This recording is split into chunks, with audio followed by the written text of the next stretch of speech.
welcome to The Box on Screen. My name is Adam. I'm the Senior Engagement and Learning Officer here at The Box. And I'm Julia. I'm an Engagement Officer at The Box, and I have a wonderful job working with communities in and around Plymouth. But what is The Box? The Box is Plymouth's brand new museum, gallery and archive, a centre for creativity, culture and innovation. We're home to 2 million objects. We have an amazing array of exhibitions for you to come and visit. Now we're slightly biased, so they are pretty amazing. So if you'd like to come along and see them, please have a look at our website for more details on how to visit. Today we're going to take a look at one element of our collection, the Media Archive collection. This is a huge collection, the largest regional collection in the UK.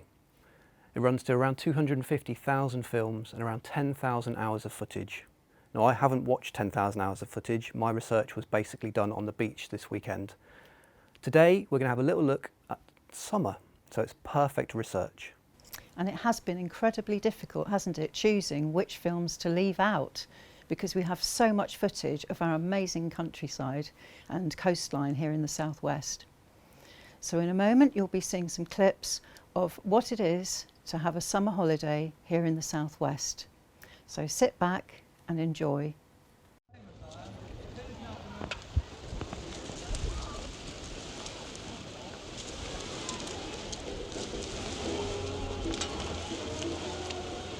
Well, that's it. That's what it's all about. The sunshine. It doesn't matter if you can't find anywhere to park, if you can't find anywhere to sleep.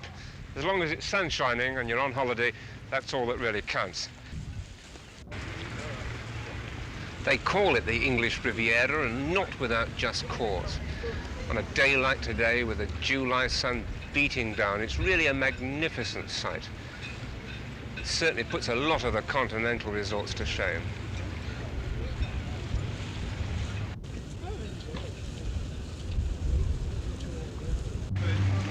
Torquay's become a resort for the whole family to take a holiday. Mum, Dad and the kids. There's plenty for all of them to do.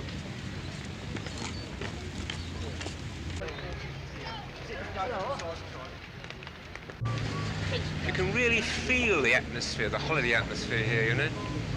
I've often been here working, doing other reports, but you never get really into the real holiday spirit like we are today.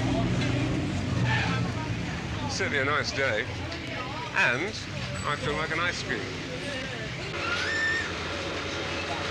Thanks very much. Fine, thank you. Hey, there's birds in the water for you, getting running again. Well, I feel a little bit better after that. That was rather good. Well, we're at the seaside, the sun is out again, so what more to be done than to go and lie on the beach, sun myself and just take a look at the view.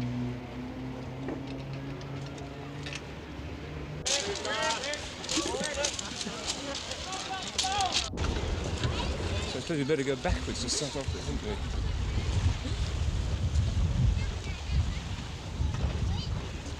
What a marvellous mode of transport. I like this. Oh, that was fabulous. Thank you very much indeed. It's jolly hard work. It's pretty hard work pulling them in too. It's jolly hard work. Thanks very much indeed. Thank you, Karen, very much. Thank you. Hello, are you enjoying your holiday? Very much, thank you. Where are you from? Plymouth. I'm just waiting to go in the water. I'm going every day. It's lovely.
was absolutely amazing, wasn't it? It was. Seeing that wonderful footage of the sea, the sun, people snoozing, ice cream, pedalos. Lethal looking pedalos. Lethal looking, and I can actually say that I've never been on a pedalo. I don't know about you. Not that I remember. Not you remember? No. But and the gorgeous, relaxing film of the surfing just brings summer back to you, doesn't it? With the glistening water and the waves running down to the beach, and those little children playing in the sand. That little boy who is playing with his diggers in the sand. Can't all be fun though. It can't. You must have spent your time sat in your car on Goss Moor on the way down to your holiday, and before that Goss Moor bypass was built, you could have literally spent your entire holiday sat in your car. Oh, you definitely could. And I used to work down there, so I used to sit there trying to get to work through the holiday traffic as well. But with the widening of the A30 down there, there's still huge build-ups of traffic, huge lines of traffic travelling there. So really, it's up to you to decide, is travel part of the holiday? Is it an essential part of enjoying the holiday? Or is it something that you'd rather avoid? It's up to you to decide.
Well, that looked really stressful. Sitting in that car all that time, trying to get on holiday. Absolute nightmare, wasn't it? It was, yeah. But on the other hand, watching the kids from the Maker Camp in 1935 going on their summer holiday, but they did have to go in several modes of transport just to get there, didn't they? They had did. buses, boats, charabancs, and they had to carry their own suitcases. And it was lovely to see it, wasn't it? Maker Camp in particular, place for many Plymouthians' first holidays, first and only holidays. And it made me think of some of the younger people in the southwest who are finding it difficult at the moment as well, particularly if we want to talk about youth unemployment. In Cornwall, there's around 8,500 unemployed young people. In Plymouth, just over 2,000, and in Exeter, just under 700. So it's a really difficult time to grow up down here. In Cornwall in particular, if you want to buy a house, you need an average income of £51,000 to buy a £220,000 house. And when you add to that Cornwall has the highest number of empty houses in the whole of the UK, and around 13,500 of those empty houses are second homes, which are only occupied for around 6 months of the year, then it gives you an idea of how difficult it is at the moment to get on the property ladder or to live your life as a young person. Yeah. It's not a recent phenomenon either, no. So look, going to have a little look at some footage now from the 1960s, which explores it a little bit further. Okay.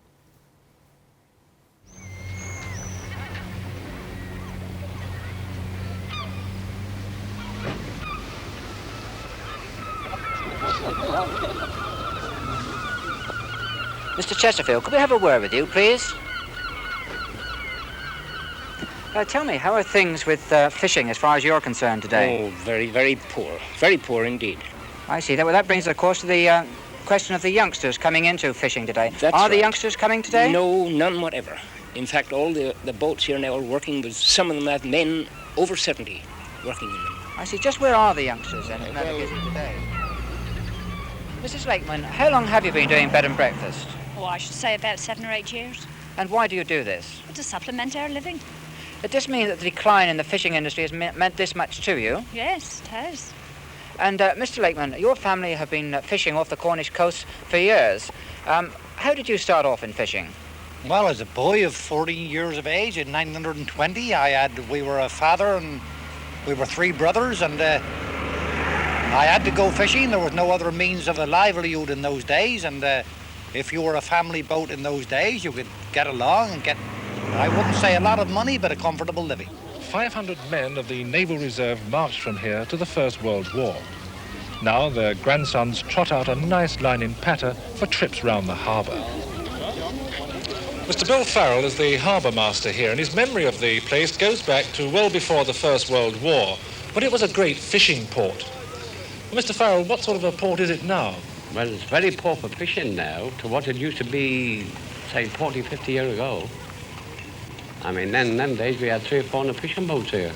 But at the present time, well, deep sea boats, we got about 3, 2 long liners and the rest are crabbers, and the rest mostly are part-time mackerel men. What's happened to all the fishermen that used to be here? Well, most all the fishermen, I mean, well, when the fishing industry after the First World War went down, well, most of the fishermen just packed up. They sold their boats, they couldn't make it pay, and since then they've been going to stern all the time. You really get a sense of how difficult it is to live around in the southwest and how people have had to adapt over the years to make ends meet. And they also talked about the decline of the fishing and the mining industries. Yes, they did. And the harsh realities of living in the southwest, you know, people really sometimes don't understand how difficult it can be. And it was hard to watch the fishermen, wasn't it, losing their age-old tradition and their business and having to look elsewhere and going to bed and breakfast, and their sons and daughters moving away and not working in the industry, ending up running fishing boat trips and that kind of thing.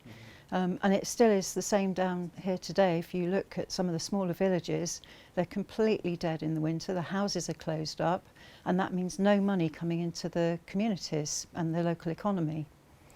And there have been changes over the decades to the china clay industry.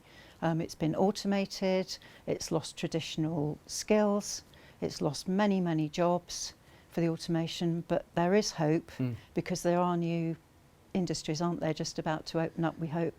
There are. They've just found some lithium in Cornwall, and I think they're going to try and reopen a mine there. And obviously there's a tungsten mine here in Devon, but they're only very small industries these days, so not quite the same as it was. And obviously there's an environmental thing to consider there as well, which is perhaps for another film, not today's film. I often think of when people go on a holiday, those people that actually work to allow us to enjoy our holidays, not only the people that work, behind the bar or in a restaurant or a taxi driver, but also, people that work quite hard to allow children to enjoy themselves. Yes. So for every child, having a wonderful time, there's someone asking whether you need a snack or a wee or a nap or all three at the same time. And our next clips are going to look a little bit at young children enjoying themselves in the southwest on sunny southwest beaches. So let's have a look.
Well, that was fantastic, watching all those children rock pooling. I'm sure there were some budding marine biologists in that film. Who knows? If you're out there, please let us know. But it was lovely watching the rock pooling, but that's something that we love from children right through to adulthood. It's nothing like going crabbing or rock pooling, putting a tent up and watching those children enjoying themselves on their lilos and dinghies. Just hope they did it safely. And just putting the tents up in the camping, just absolutely lovely. And the weather looked fantastic, great, didn't it? Yeah. So there's lots and lots of holiday traditions that we couldn't choose footage of, wasn't there? There's tons, including burying your dad in the sand, sandcastle competitions, and in the days gone by there was donkey rides on the beach. But sadly, everything must come to an end. And so our next clip shows Ilfracombe in 1983. It's presented by Robert Robinson, who at that time was one of the top presenters. And it shows the end of season and the reality in the end of season where everything closes down and people sort of fall on harder times, everything's closed. But then watch again, because you'll see at the end that the resorts come back to life and everything starts all over again. So let's watch that now. Still comfortably on the right side of 4:30, I walk into Ilfracombe on a midwinter's day. The desolateness of the season makes me feel I may be the first visitor since the dinosaurs stopped taking their holidays in Devon and the pixies all migrated to Cornwall to run guest houses. The very lampposts wilt, and in the bleak, wintry air, the hotel on the cliff looks as though it would be ideal for the Macbeths if they fancied a long weekend. That may be them, hoping perhaps to turn up a penny before the knell of 4:30 tolls its dreadful stroke.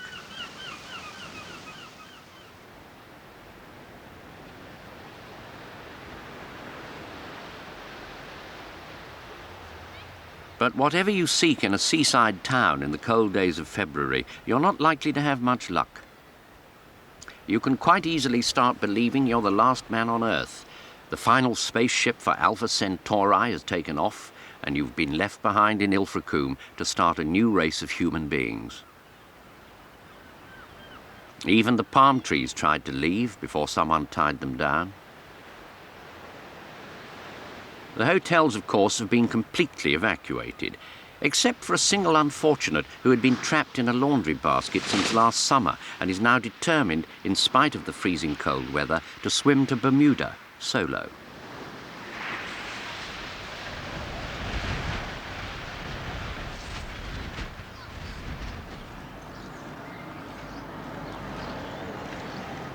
If you run a hotel, the off-season is something you toil up in the hope of an easier ride down the other side. But there are those who haven't been able to face the long haul.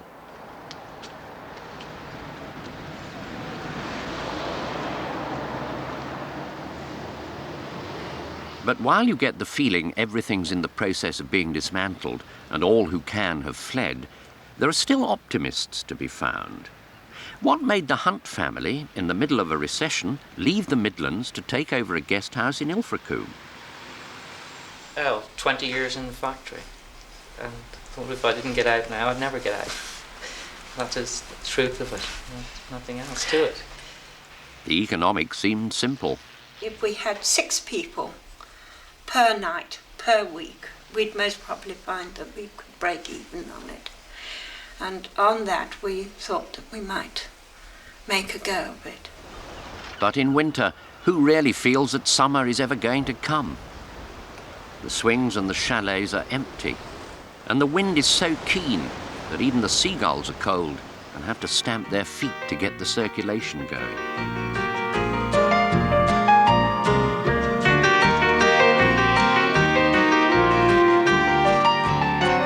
Then, all at once, it seems the magic happens. The droopy letters on the carousel bar are revived. The broken lamppost now raises its proud head intact. The palm trees, once bound hand and foot, have now been liberated. The beach, once so empty it looked as if it had scarcely borne the imprint of a human foot, now teems with life.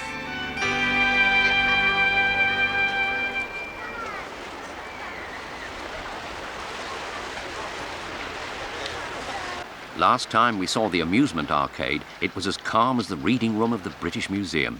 And now it rings in the ears like an orchestra of cash registers.